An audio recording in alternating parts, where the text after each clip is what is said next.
Coming up tonight on Max Wrestling. Impact travels down to Victory Road and ends at 1,000 episodes. Bryan Daniels' time is running out on his career. The Blind Tag Team Trivia Tournament continues on, and after capturing the NXT Women's Championship, the man is now a Grand Slam fix.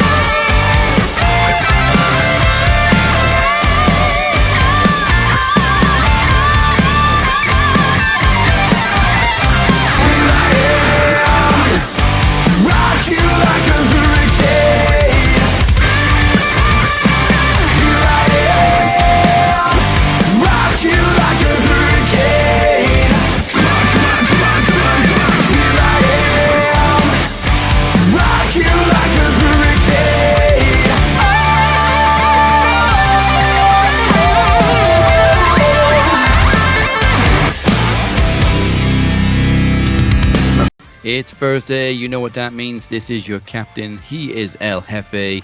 We're hitting the reset button. Our format has been a bit all over the place. Last couple of weeks, we've had pay-per-view after pay-per-view and then the Punk drama. So, thankfully, there's no predictions this week. Perfect opportunity to just dial it back a little bit.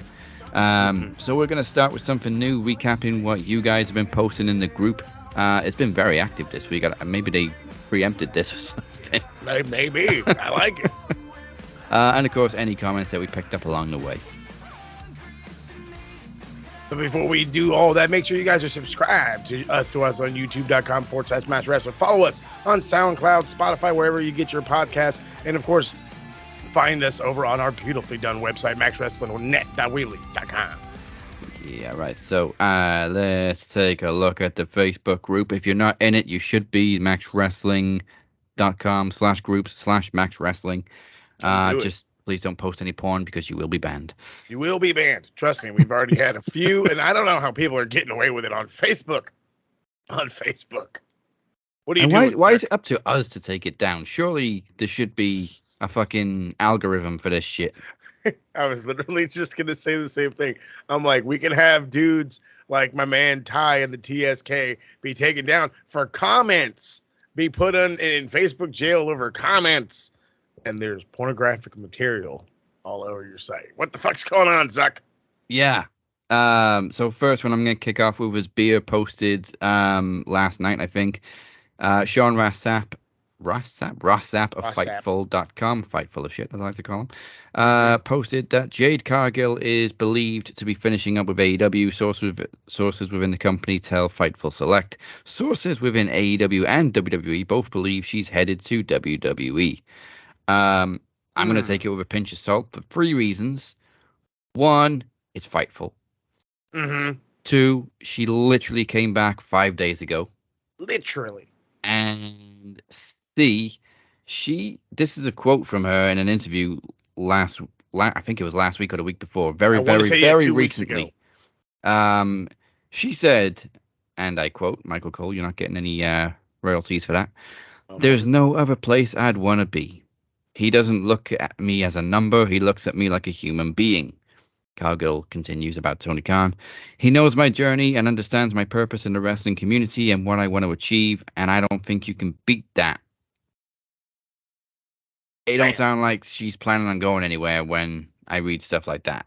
I mean, that just sounds like you like your job and that you like your boss. You know what I mean? And guess what? That's not a lot of people. So Especially this week, right? I mean, just well, seriously, again. In all reality, look at our own group chat when we got everybody who normally has an issue with their boss. At least that's how it feels. And Jade doesn't have one. Now, in all reality, yes, I always do my other side. Listen to Uncle Dave this morning. Uncle Dave says, yes, her contract is coming up at the end of the month. But she has a very weird schedule as it is. And she would have to go to NXT. Whether we love her, whether we say she's ready, whether we know good goddamn well she's going right right to NXT. I don't know if that's going to fit her schedule. You know what I mean? And then on top of that, she wants to be considered a main star. You know what I mean? And I think we feel, the AEW fans, AEW diehards, whatever you want to paint us in this picture, say there's a lot left to be told for her. There's a lot of matches she didn't have in AEW that she could absolutely have, and they've been great. There is an entire AEW Women's Championship run literally waiting for her.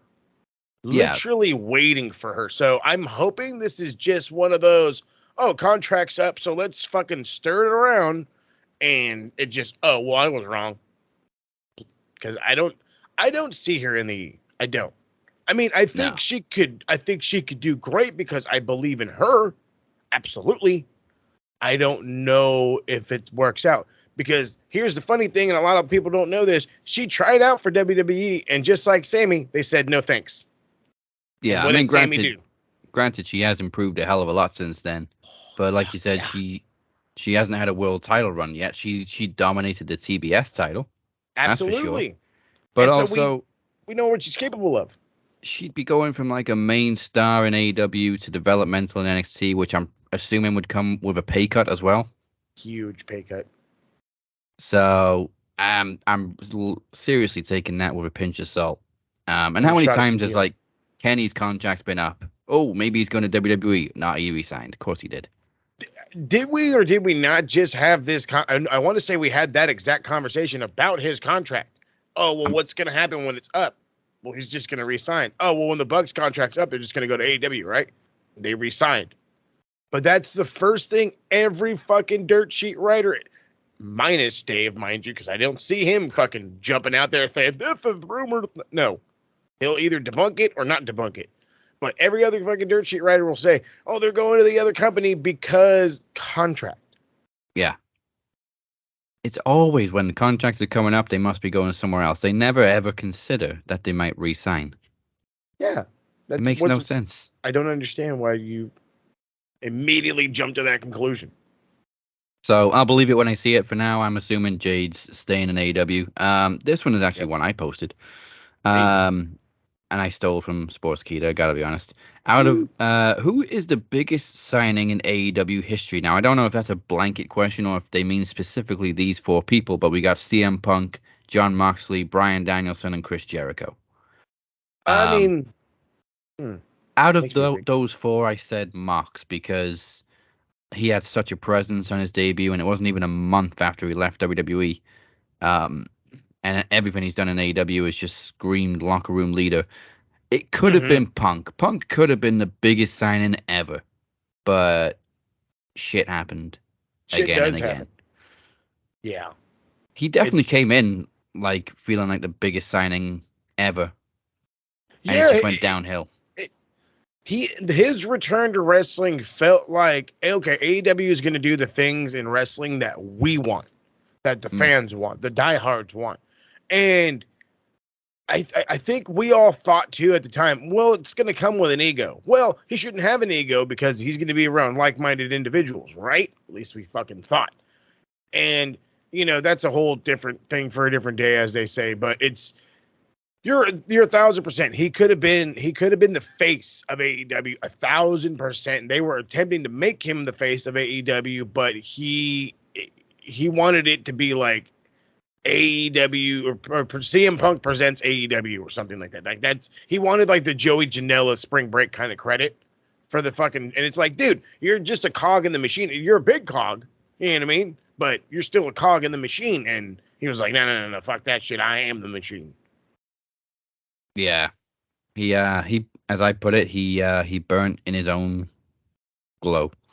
I heard that. I mean, well, personally, I mean, you said Mox. I like the idea of Mox because I feel Mox brought a lot of Japanese talent over. He brought a lot of Japanese eyes over. But then again, Chris Jericho was day one. He's the champ. He's still fucking relevant today. We make fun of, oh crap, Jericho's gonna leave, and then what's the Appreciation Society gonna do? And nothing ever changes. Nothing. Yeah. He has been an absolute constant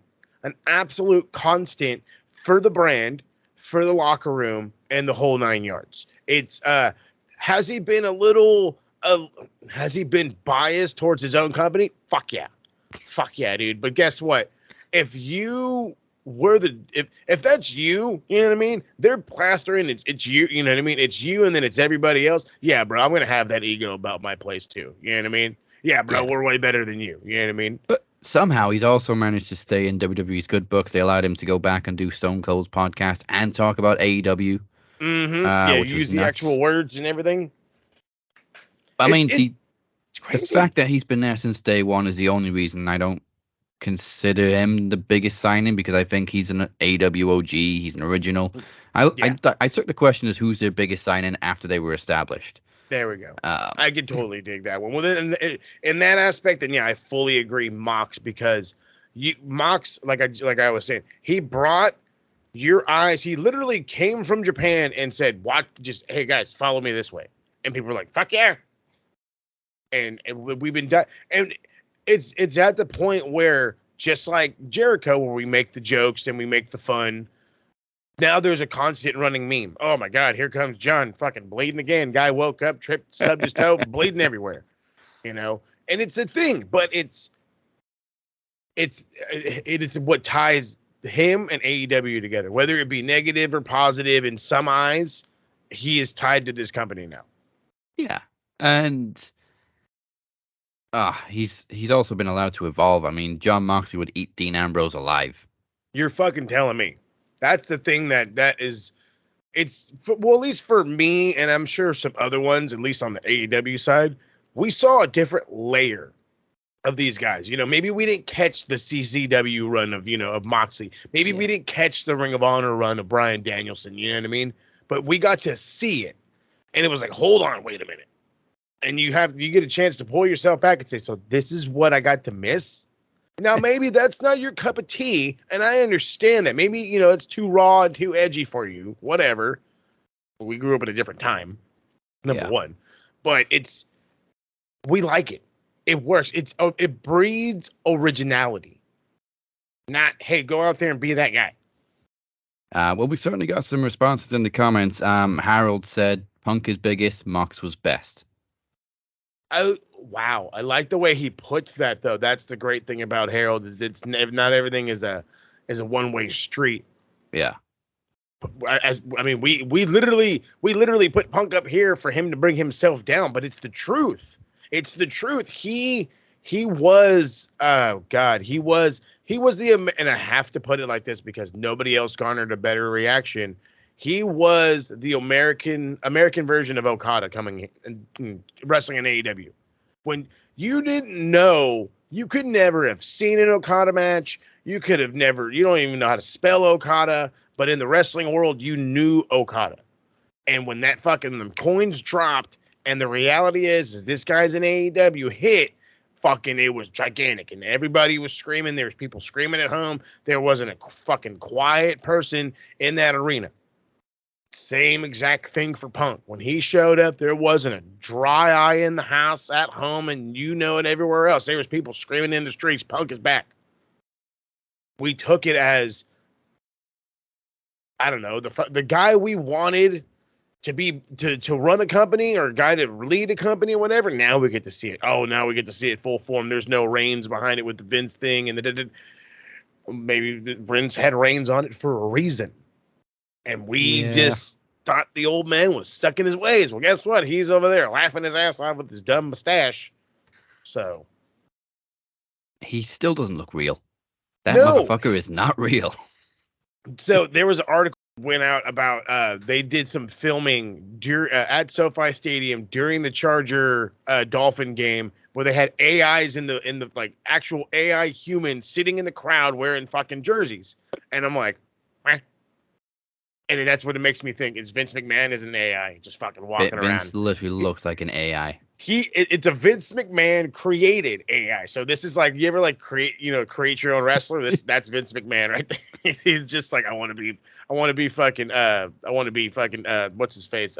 Dude from the Addams Family.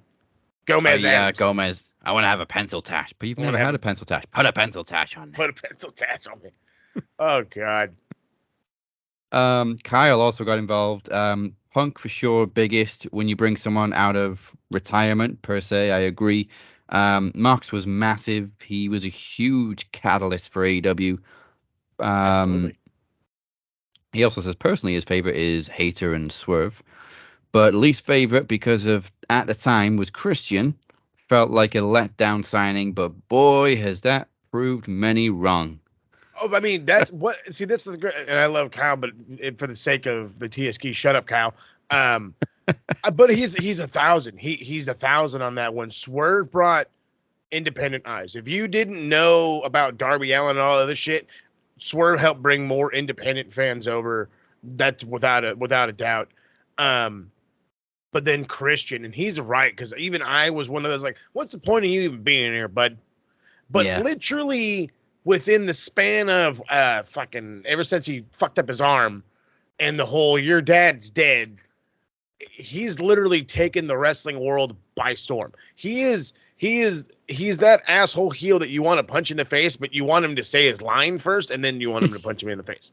What'd you say about my dad? He's dead. They pop the crown. Bam. Okay. Like, you need Christian's music hits. You look around. Wait, who doesn't have a dad? Who does it? He's all walking in the back. He's all, hey, are your parents divorced? Shit. Okay. I don't care about happy families. Get out of here. How's your mom? That's his new one too. How's your mom? Since your mom doesn't post enough bikini pics. Oh God, I was dead. Oh man. Chris Durham, Moneymaker also joined in. Definitely Moxley. He's been their go-to guy on many situations. Plus, he's been the character I always thought he could be, but never saw in WWE. Mm-hmm. Beautiful take. Yeah. And then Travis took the question literally. Who's the biggest signing in AEW history? He says Mox would be the biggest. He is 6'1", 225 pounds. Punk is second, being 6'1", 218. Mox is not 6'1". He's way taller he's got to be taller than 6'1", but all right, whatever. I think God damn. I think maybe he's 6'1", but build higher. He's got to I don't think Punk is 6'1". No, there's no way, because Mox is taller than him. Oh, these build heights. I know they ruined me, but it's all good. But I mean, fucking goddamn Trav. Of course, he would take it in a very literal sense. What else we got from the group? There was another really interesting subject that I wanted to talk about. Well, Chad asked, anyone got any interest in Team J versus Team Jimmy at Survivor Series? And I gotta be honest, nah. Not Survivor. Like it, I think it's one of those ones where it's like, cool, we're gonna have a one-off match. Let's do the one-off match and then let's move on with our lives. I don't need to have them have fucking teams. Okay, that makes no sense to me. Why would you have teams when the beef is between y'all and y'all could just have a match? But I mean, hey, you know, what do we say there? We book with logic. Yeah. I'm really liking Jay as a singles star. Jimmy, I don't think he's quite found who he's supposed to be yet. He's still kind of tiptoeing around backstage, trying to be a heel. I think Jay has found solo run much easier than Jimmy has. Fuck yeah, he has. I'm not really interested in seeing them go one-on-one either. I mean, I'll watch it, but definitely not leading two teams against each other. I don't really see much interest in. Nah. I think it's better to just keep them apart. If you really want to establish them both as single stars, keep them away from each other. Like they're doing great keeping them on both on separate shows. You're 1,000. That you want to build. You want to build towards this supposed Mania match. You actually want to put some heat behind it, and you keep them away from each other. You make us want it because holy crap! Now they finally right there. But let them. Yeah, Jimmy desperately needs to build some momentum for himself. I'd say actually keep them away from each other until the Rumble. They just happen to meet in the Rumble match because then it makes sense. Yeah, like you haven't forced them together; they're just both in the same place at the same time. Yep, coincidence. But then again, that's where a bunch of good big matches for Mania get built anyway. Is in the Rumble match, so that's perfect. There you go. They're perfect building for you. Yeah, well, I mean, speaking of Punk, that was apparently the plan. If he was to return to WWE, he wanted to start a program with Kevin Owens in the Rumble match or something. That's Stop. if you believe the dirt sheets. Stop. If you guys are really, if anybody really believes what Nick Khan is saying, first off, I need you to stop drinking during the day. And second off, understand that this guy has zero motherfucking input on who comes in. He is the fucking, I don't even know what the fuck in all reality, but yeah, dude, he said it in his own way. It's like, hey, we wish Punk all the best. That doesn't mean we're bringing him in. The fuck? I feel he'll be an Impact before he'll go back to WWE. But then even then, I don't see him going to Impact. I mean, I've said this. Like, I've always said he hates Impact. He hated his time in TNA, but a lot's changed in Impact since he was there. I mean, it's been Yeah, dude. 20 years since he was there. And apparently he's very good friends with, I want to say, one of the like main executives. Not Scott D'Amore, somebody else higher That up. wouldn't be that surprising though. But then at the same time, I think somebody he could get along with more so would be because it doesn't know it's he owns, who owns or who's running Impact right now in all reality. I think it's still like a parent company owning it, but Scott Yeah, D'Amore's that's the right. president. That's right. Well, then, yeah, then I think Scott D'Amore is somebody that can get on Punk's level. He's been in the business long enough. You know what I mean? He's got that history. Yeah. I feel like it's an easier move for Punk because Punk has one of these tendencies to, the second you don't know nothing and you're new to the game, I'm going to fucking smash you down because I'm CM Punk, goddamn you. I think Scott D'Amore could have a better handle on it. Could have a better handle. Could. Not, you know what I mean? But then again, there's also like a lot of like old veterans, you know what I mean, that are still hanging around Impact. Like I'm pretty sure Tommy Dreamer's like not a bad dude, you know what I mean, that'll help keep people in line. Yeah. Crazy Steve's kind of blind, but I'm sure he can keep, you know what I mean. He's a more of an Impact original in a way. Like I think there's people there.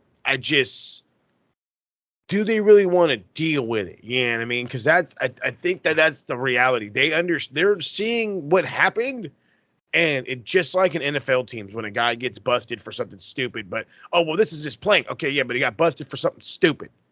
You know what I mean? It's like, Yeah. do we want to take the risk because this was stupid and he could do it again?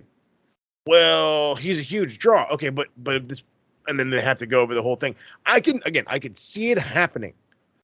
Yeah, well, I mean, you got Bully Ray there, who's also very opinionated, Oh but yeah. I think he's kind of taken Punk's side on most things. Well, then there you go. And they kind of have that same. I mean, Punk wasn't an ECW original, but they kind of have that same background. They came from hardcore wrestling. Mm-hmm. And obviously Punk was in ECW for a time. He's a Paul Heyman guy. So I think he can click with Bully and Dreamer and the veterans and stuff like that. And the advantage of Impact is it's pre-taped way in advance. Way in advance. I like that. Somebody just like one of the I think somebody maybe it was on TikTok or whatever had mentioned maybe NWA, and I'm like, dude, I feel like that place is just dying a slow death, and there's Eh, no way they can really afford him. I mean, the good thing is they finally got the title off of Tyrus and put it on EC3. Yeah, And but Dixie showed up last week. I know that tripped me out when I saw that little clip. I was just like, oh my god. But I mean, at the same time, hey, you popping rating. You know what I mean? Doesn't matter how you do it. Yeah. And it sounds like Tyrus wasn't that popular, not just with the fans, but internally as well. Well, hey, that's not surprising. Not surprising.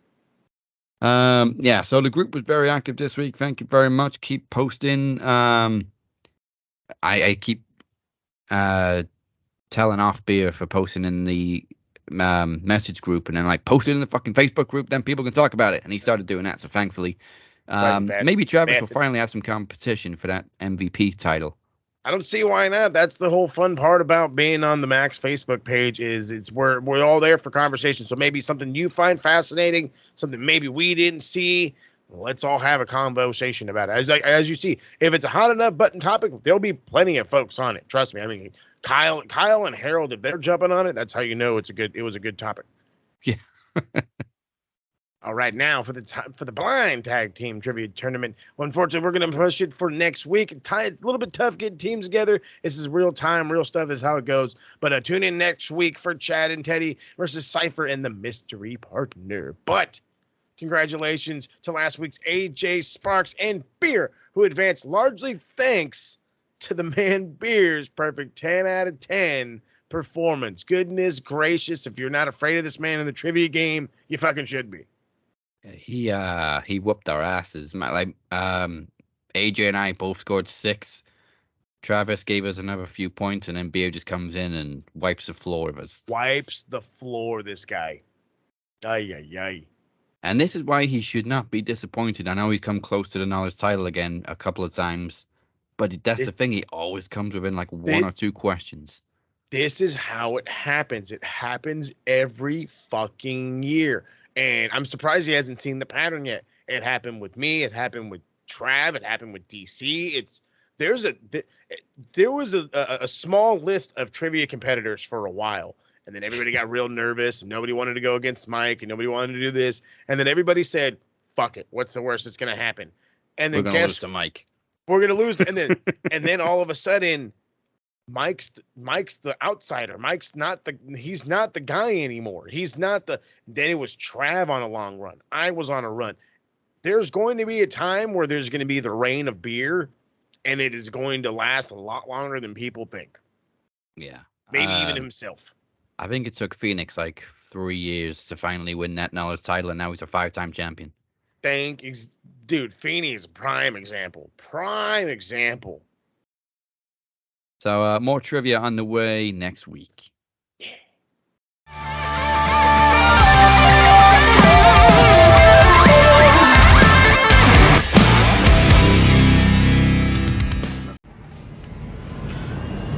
Let's make it short, sweet, to the point. I am your current reigning Max Wrestling World Heavyweight Champion. I am the guy every person should be worried about, whether you are MDO or not. He's already proven twice that he can't be trusted. He used Chris to screw me over. He's not my El Jefe anymore. You're making my decision for me. I'm coming after Chris, and then I'm going after El Jefe. So heed my warning. The MDO stronger than ever. Sure about that? Cool. Moses Marquez, do you not understand what you have done? But here at Max, you gotta earn the belts. And let's just say that maybe, just maybe, we'll use this as a representation of my world championship. You don't woke up something that even you can't handle. It's not too late, baby. You're still MDO. I'm gonna run through you like an animal, baby. Everybody is gonna hit the floor. Because I want to see you in promo series.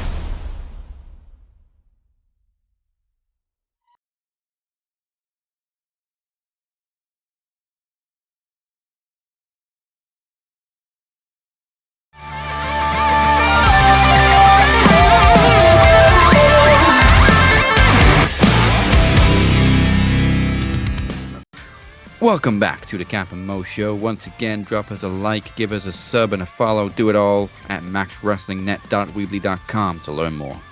Do it! All right, so let's jump into the recap, and it's time to turn that smack. It's time for the Friday Night 3-Way.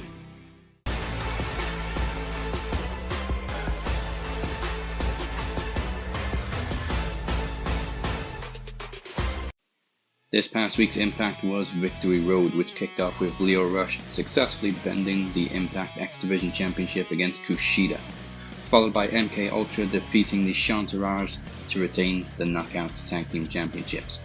Crazy Steve defeated Black Taurus. Tommy Dreamer became the new Impact Digital Media Champion, defeating Kenny King. Jordan Grace defeated Deonna Purrazzo in another classic battle between the two longtime rivals. PCO defeated Bully Ray in an Anything Goes match. The Rascals defeated Motor City Machine Guns to retain the Tag Team Championships. and Trinity defended the Knockouts World Championship against Alicia Edwards. Josh Alexander then defeated Steve Macklin in the main event. The 1000th episode of Impact was taped the following night and will air on Axis tomorrow on DAZN in the UK, tonight on Axis, which we won't spoil for you just in case you plan on watching it later on. But needless to say, there's a lot of throwbacks. Alright, let's jump into some Rampage. So Penta defeated Jay Lethal to advance in the World Title Tournament. Chris Jericho and Sammy Guevara agree that they want to punch each other in the face and they will get it out of their systems at Grand Slam. Britt Baker, Hikaru Shida, and Sky Blue defeated Anna Jay, The Bunny, and Taya Valkyrie. The Young Bucks defeated Daddy Magic and Cool Hand Ange.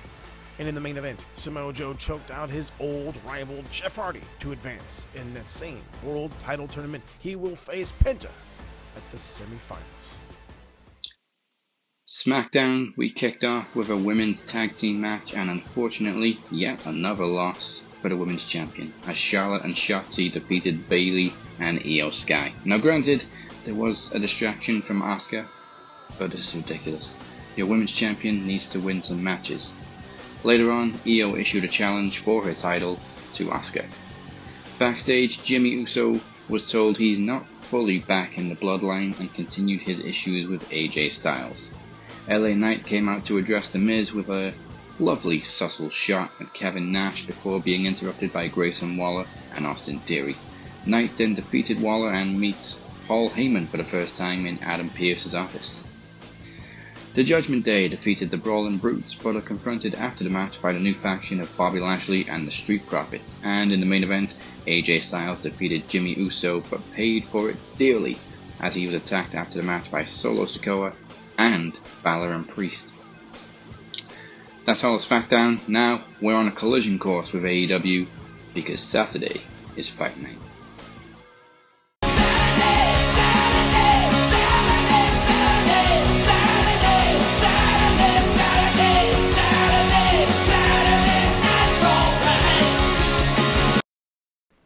Alright, are y'all ready to jump into this collision? Let's do it. Jon Moxley defeated Action Andrade, retaining the AEW International Championship, and Chris Statlander, and also title defense mode, retains the TBS title against Robin Renegade, and then in shocking fashion, Jade Cargill returns to AEW, laying out Chris Statlander with Jade. Obviously, their eyes were on the TBS title. There is still animosity amongst the Outcasts as Ruby Soho blames Toni Storm for costing her the TBS title at All Out. In a sit-down interview with Skiabone, a match between Eddie Kingston and Claudio Castagnoli for both the Ring of Honor World title and the New Japan Strong Open Championship has been made official for Grand Slam. The Bang Bang Gang defeated Gravity Aerostar and Dios del Informado. CJ Perry's cutting backstage promos that we don't give a shit about, talking about the rift between her and Miro. Phoenix defeats Angelico in a very good match. FTR setting up a tag team challenge starting next week. And after an attack by a Luchasaurus backstage, Darby Allin is unable to defeat Roderick Strong as Roderick Strong moves on to the finals of the World Title Tournament. Bryan Danielson, as a dad does, he keeps his promises to his daughters. He promised his daughter he would retire at the age of 7, and so now time is running out. He is interrupted by Ricky Starks and Big Bill, and although Danielson shows respect to Starks, he's attacked by Big Bill. Mox tries to make the save, but he also gets taken down by this massive son of a gun. And in the main event, Samoa Joe chokes out Penta as he solidifies himself in that final of the World Title Tournament. All right, now it's time for the Tab to take one for the team. He's going in Raw.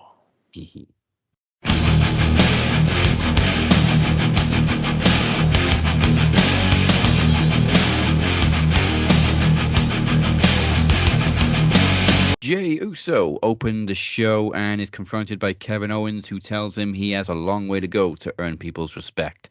They're interrupted by the Judgment Day, leading to an unlikely tag team, but Priest and Balor defeat Jey and Owens after an accidental super kick from Jey caught Owens. The Miz defeated Akira Tozawa for reasons.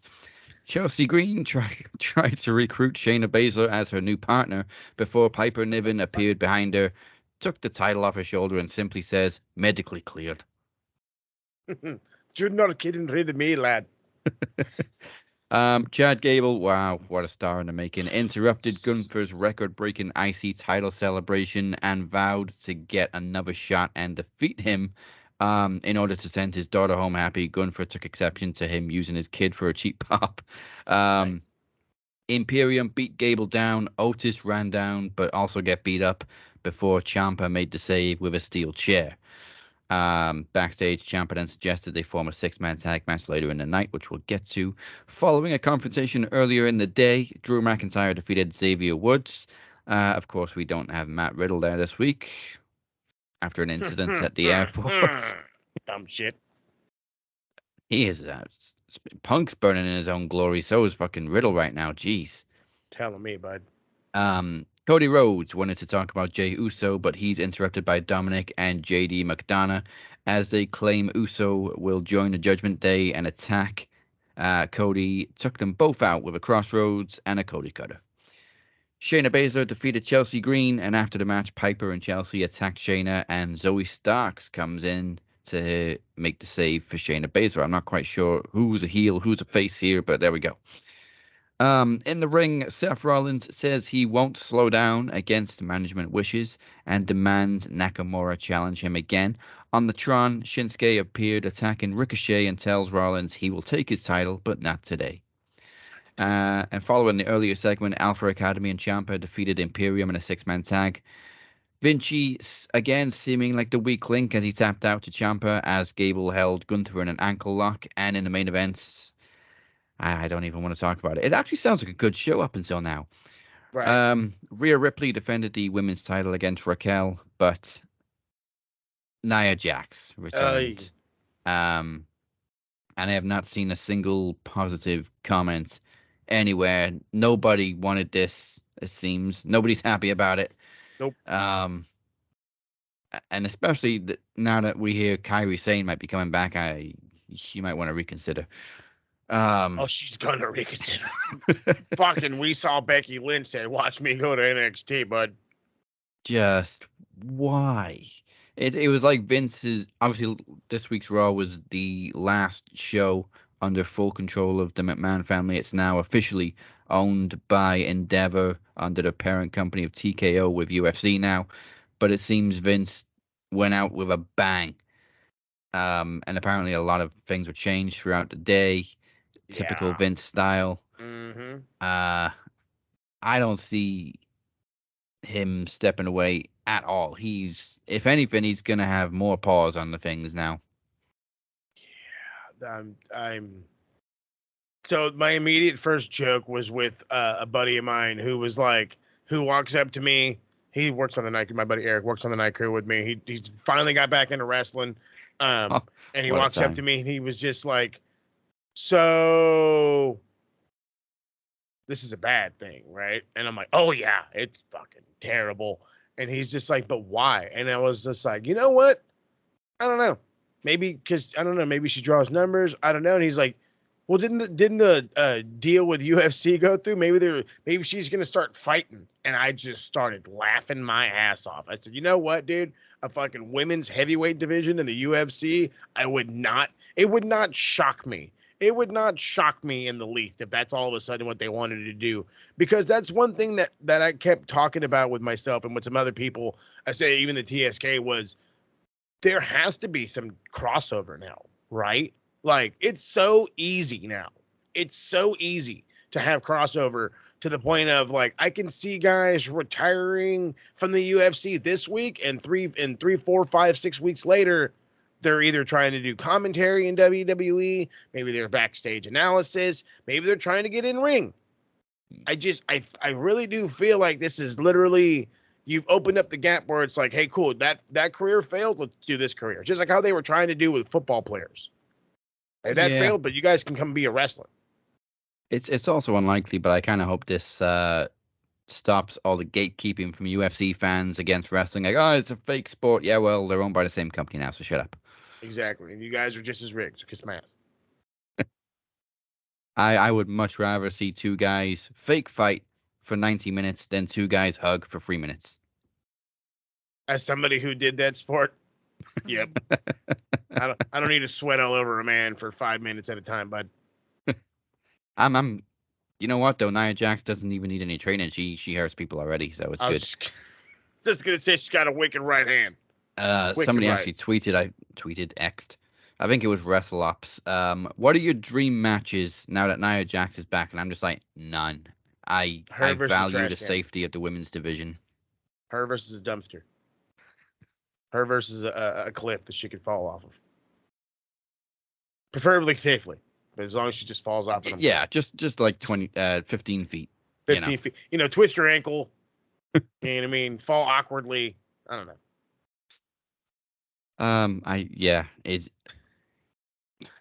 That was the first thing I saw from Raw on Tuesday morning, and it was like, I don't even want to talk about this. I don't want to talk about this on Thursday. I don't want to talk about it ever. I just hope it's a bad dream. No, it's real. It's real life. And somebody also said, you guys said you wanted was it competition for Rhea, and now you or you guys wanted a serious threat for Rhea Ripley. Now you've got it, and you're complaining like, yeah, we wanted a threat to her title, not her safety and her life. That's right. We no threatening to her livelihood, please. Her money she makes the money right here. Please don't break it. Please don't break it. And already one punch in, and I'm just like, can you? Or no, the slap. I mean, like, can you not? Like, yeah. I know the person coaching slaps is Stephanie McMahon, and she fucking tells people to fucking, fucking let him have it. But then again, bruv, she's the boss's daughter. You know what I'm saying? Like, I don't give a shit. Like, she's going to be able to get away with it. You can't. You fucking broke noses. No. Yeah. There's also like a 200-pound difference between Stephanie and Nia Jax. One of them isn't... Okay, it hurts when Stephanie slaps you, probably. But, Nia Jax will literally break your fucking face. Literally just break ask your Becky. Face. And that was an elbow. Again, yeah, one elbow. That's it. So, again, imagine a preemptive strike, like with a... You know what I mean? Come on, dude. Just fucking... I'm not saying she's the worst in the world. I'm just saying, she doesn't know when to pull it back. And that's a problem. It's like she doesn't know her own strength, but like, you've been doing this for, God, 5 years now, and I've never seen any improvement. If anything, I've seen her get worse. Yeah. Yeah, I don't understand that. Like, you go from NXT where you were doing like, that's what it was. Because in NXT, they let you do just like the minimum. And it was like, all right, well, she can do the minimum. Make that look pretty good. And then now they wanted you to do all kinds of other shit. And you're like, oh my God. Why? Yeah. Also, Bill DeMott was there, I think, still as a head coach when she was in NXT. She was like, oh, you broke her nose? Ah, well. Hey, good job. Good job. Where's Enzo? Let's get him a match with Nia. Right? Jesus. But yeah, that was the dark cloud of Raw. So let's talk happier times with Dynamite last night. Yeah.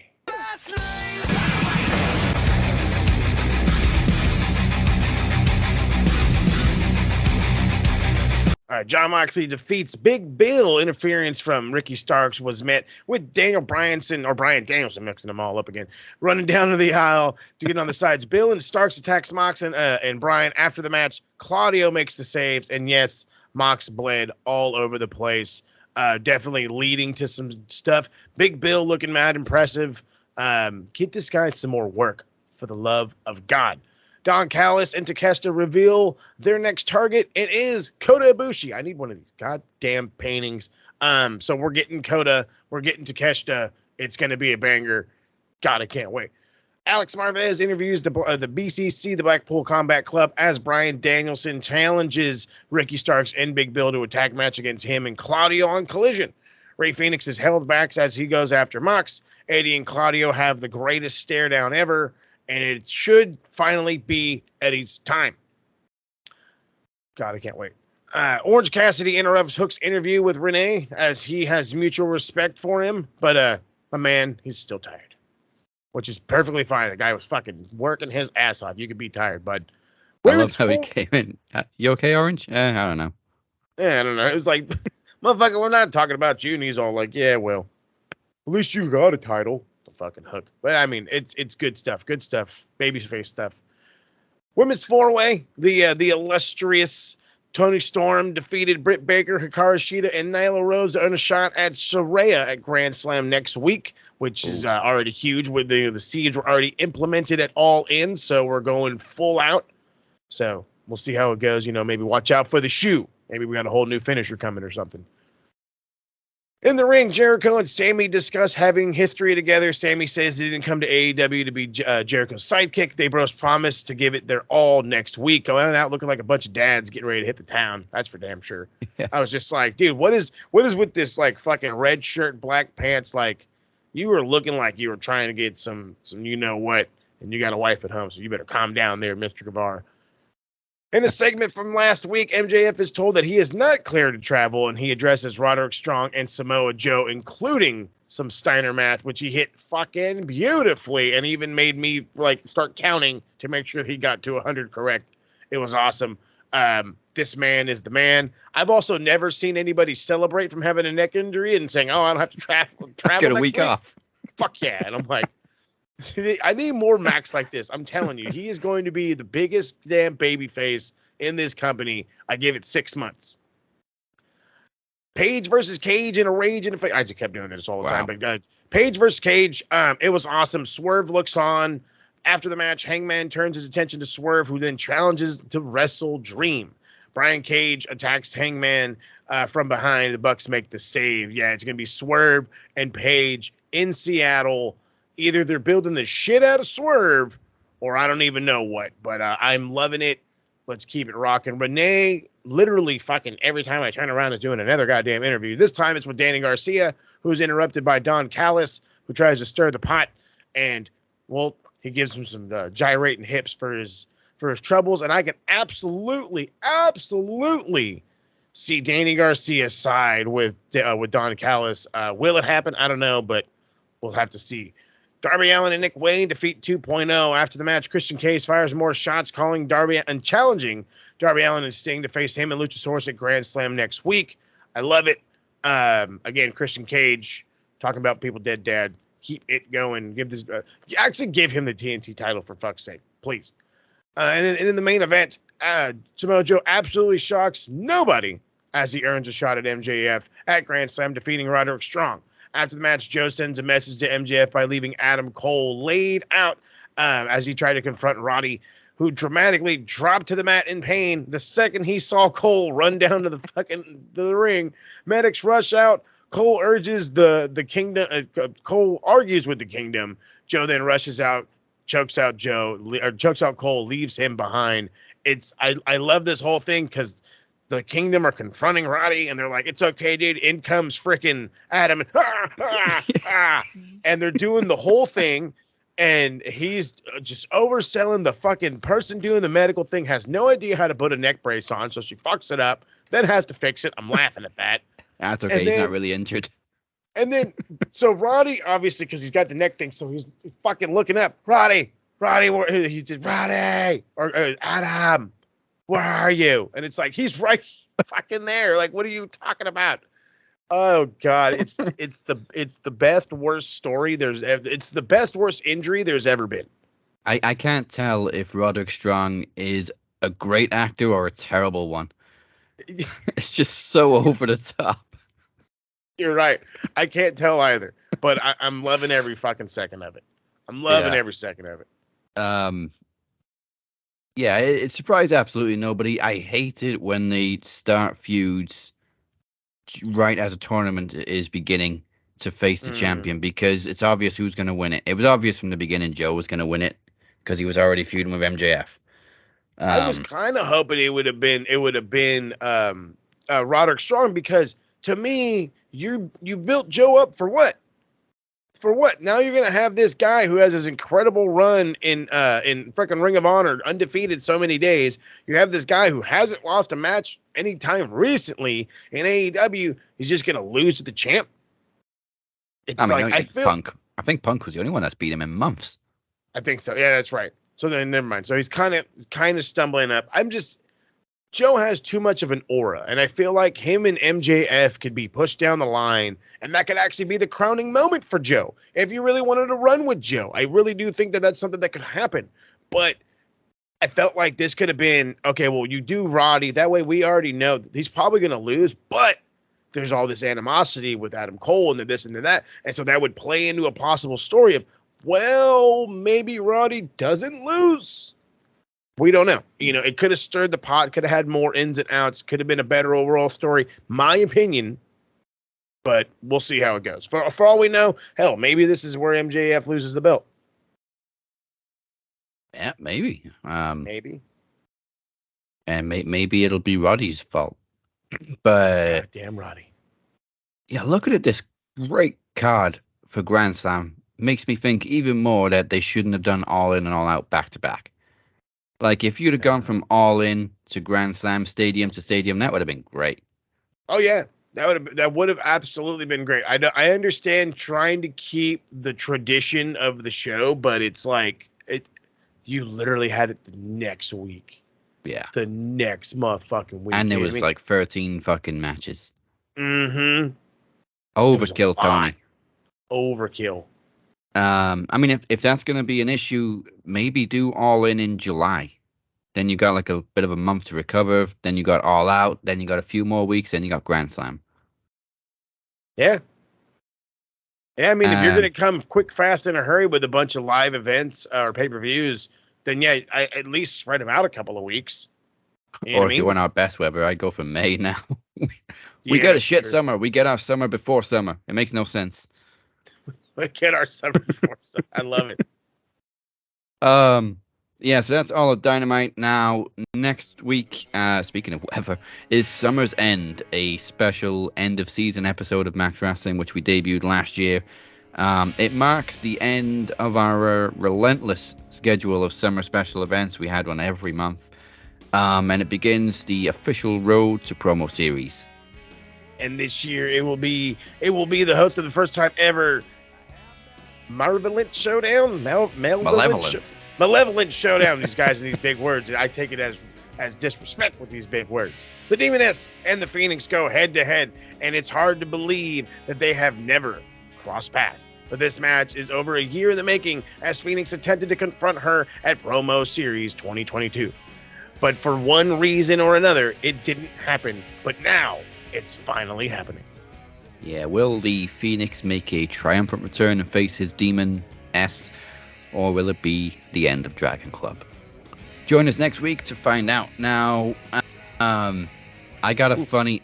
tell me I did not just see that moment coming up. We haven't done one since the first time we did this segment. Yeah. But I saw something, or heard something actually funny this week that I couldn't ignore. So let's hit the footage. Tell me I did not just see that. I'm sorry, I forgot what I was saying. That's not right.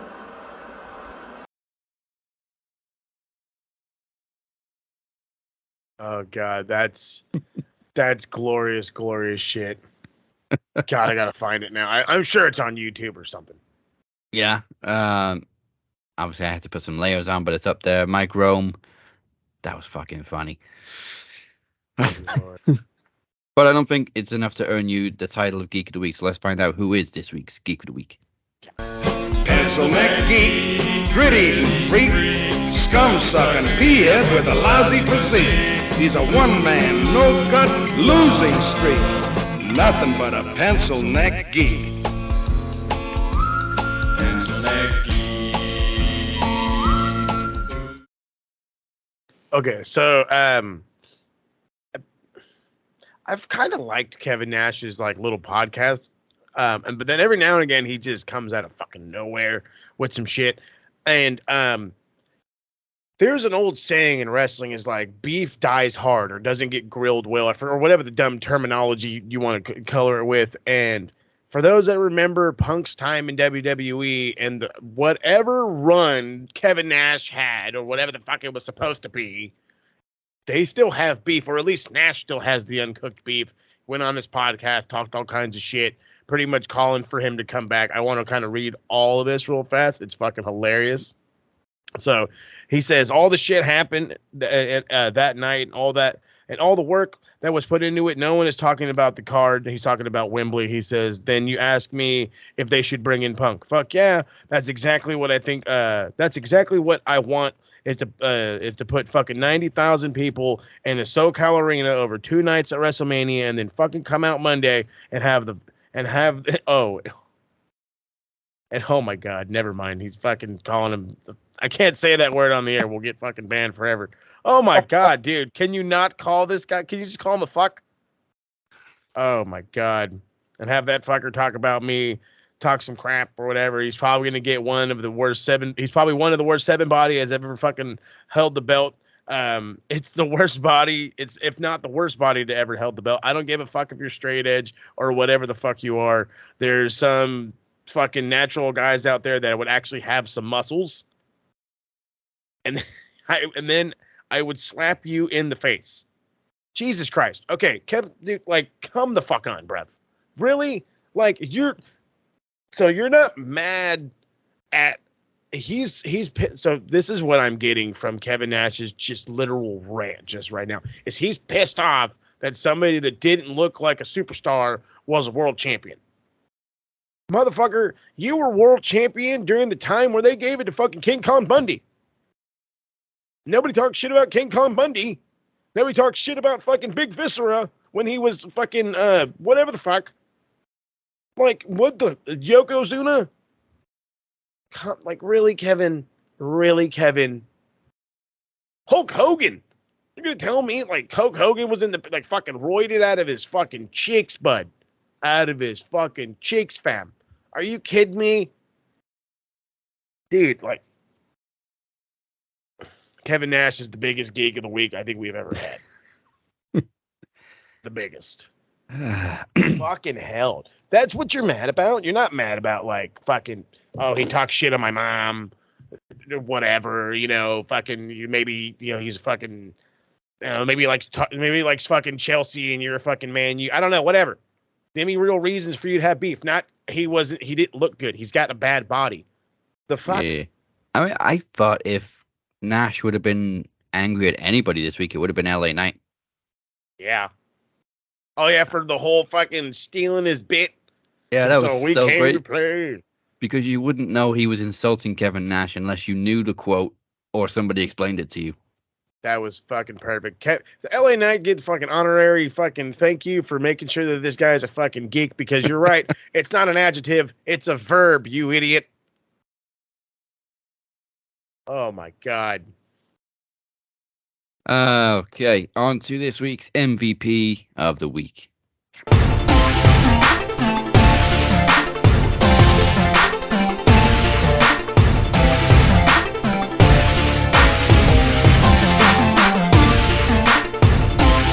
It's somebody who's actually been kind of an MVP of AEW for a good few months now. Fuck yeah. He's killing it. He has been killing it for, I want to say like 6 months as Ring of Honor TV champion. It's been if not longer. It's been longer. I think the guy's over a year already. I want to say he's at 500 plus days. Yeah. But that's the fucking thing. That's how long he's been it, is we don't realize that it's been that long. It's astounding because he's that good, he's that consistent, and I swear to God, didn't they say he wasn't going to wrestle again in WWE? What the fuck happened? What the fuck happened? Poncho Joe, look at him now. Yeah, it's over a year. It was April 2022 where he won it. But I mean, he's been TNT champion in that time too. Mm-hmm. He's been pushed a lot more lately. He's turning into a locker room leader. Apparently, he's the one that broke up the fight between Punk and Jungle Jack.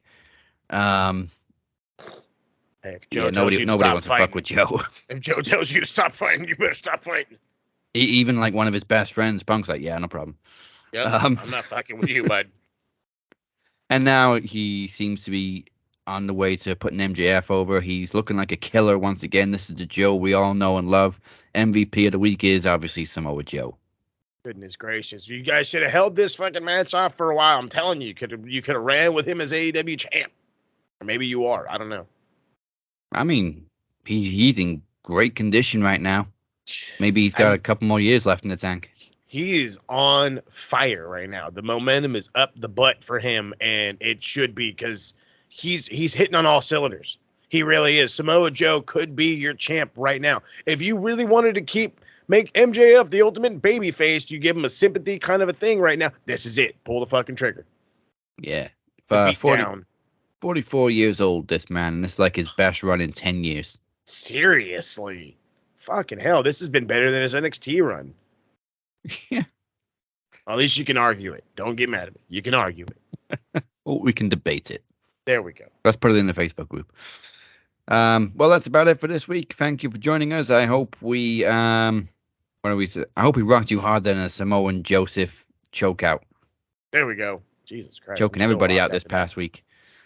He choked out Adam Cole, choked out Roddy Strong, choked out Penta. Jesus. All in like 5 days. No man goes unchoked in the eyes of Samoa Joe. But before we go anywhere, here's what Moses has for you, Pencil Neck Geeks, this week on the A to B Retro Rewind.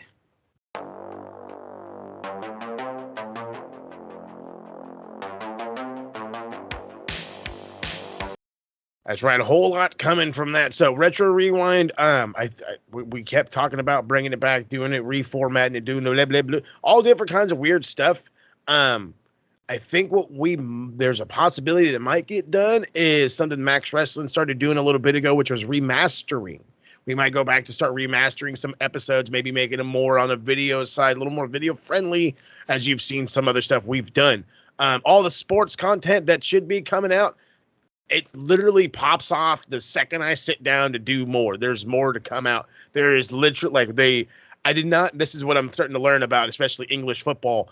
There's multiple transfer windows. As soon as the English transfer window is open, there's one from Turkey. There's one from Saudi Arabia. There's one from Spain. There's one there. So it's been one of those things. There's been signings to Tottenham. There was the international week where everybody got to play their international games. There was actually a good little match played by YouTube guys. For those out there coaching young guys, go fucking have your kids watch this game.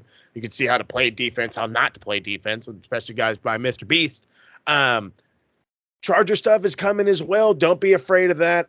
Everything right now in its smallest of forms is trying to be happening on TikTok. So make sure you guys are following on that fun thing as well. Other than that, the TSK does want to get something done for the fam. We are looking at talking pretty much Punk. We're going to figure out what exactly to cover on it, blah, blah, blah, blah. And then we do want to talk the sale of WWE Part 3 for those who have been following along. But all those will come in due time. And the only way to make sure of that is following us on all the socials, and especially the evil Twitter machine, the evil X machine, whatever you want to call it this week. Max Wrestling UK at the Captain 512 and at SMRPodNet. And of course, check out the lovely website where you can find all this fun stuff, maxwrestlingnet.weebly.com. And do not forget to hit the subscribe button, follow button right here, Twitter, Facebook, Instagram, TikTok. Like I said, we're gaining viewers on YouTube. We're gaining viewers on TikTok. We're catching momentum. Share it with your friends. Before you know it, we might be on ESPN just like Pat McAfee. Just saying. I'm just saying. Hey, Logan Paul, I'm just saying.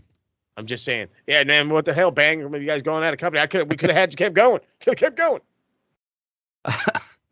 But yeah, YouTube's been doing great.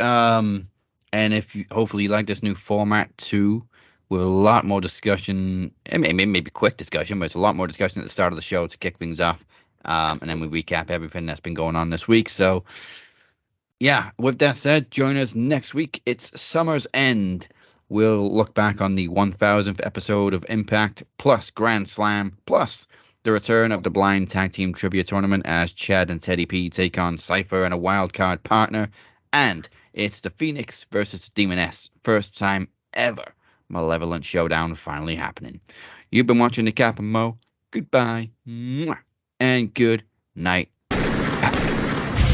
Oh, my God, lock your windows. She's coming.